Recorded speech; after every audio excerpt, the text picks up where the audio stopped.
Parents ఒత్తిడి చేసేటప్పుడు జనరల్‌గా ఎంతవరకు ఒత్తిడి చేయాలి అన్నదానికి మమ్మల్ని అడుగుతూ ఉంటారు. కౌన్సెలింగ్ వస్తూ ఉంటారు. చాలామంది పేరెంట్స్ అడుగుతూ ఉంటారు నన్ను. సో, ఒత్తిడి చేయడం అనేది ఏంటంటేనండి, మీరు ఏది కూడా తెగేదాకా లాక్కూడదు దారాన్ని. తెగేదాకా లాగకుండా కూడా మీరు దాన్ని చాలా స్మూత్‌గా హ్యాండిల్ చేయాలి. అదే గుడ్ పేరెంటింగ్ అంటారు.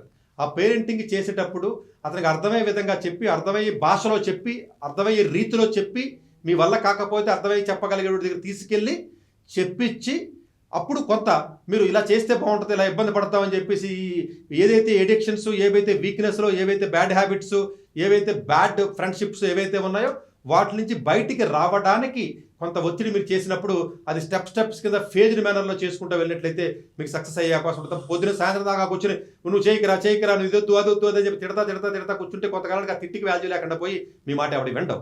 సో, ఒత్తిడి చేసేటప్పుడు కూడా చాలా స్ట్రాటజిక్గా, చాలా సిస్టమేటిక్గా ఆన్ అండ్ ఆఫ్ మెథడాలజీలో చేస్తూ, కొన్ని ఎగ్జాంపుల్స్ చెబుతూ, కొంతమందిని చూపిస్తూ, కొంతమంది చేత మాట్లాడిస్తూ, అలా సిస్టమేటిక్గా మీరు ఒత్తిడి చేసినప్పుడు అది తెగేదాకా ఆగాలి. తెగుతుందని కానీ ఆగాలి, మరి చేయాలి, మరి తెగుతుందని కానీ ఆగాలి. ఈ ఒత్తిడి చేసే ప్రయత్నంలో దేని గురించి అయితే మీరు ఒత్తిడి చేస్తున్నారో దానికి సంబంధించిన పూర్తి అవేర్నెస్, పూర్తి నాలెడ్జ్ పేరెంట్ తెచ్చుకుని అప్పుడు దాన్ని బట్టి మీరు ఒత్తిడి చేయాలి తప్ప మీకు సగం నాలెడ్జ్ ఉండి మీకు సరిగ్గా బ్రెయిన్ లేక మీరేదో మూర్ఖత్వంగా ఏదో ఒక పాయింట్ పట్టుకుని ఇది చేయకు అది చెయ్యి అని చెప్పేసి 10 సార్లు ఒత్తిడి చేయడం వల్ల ఉపయోగం లేదు.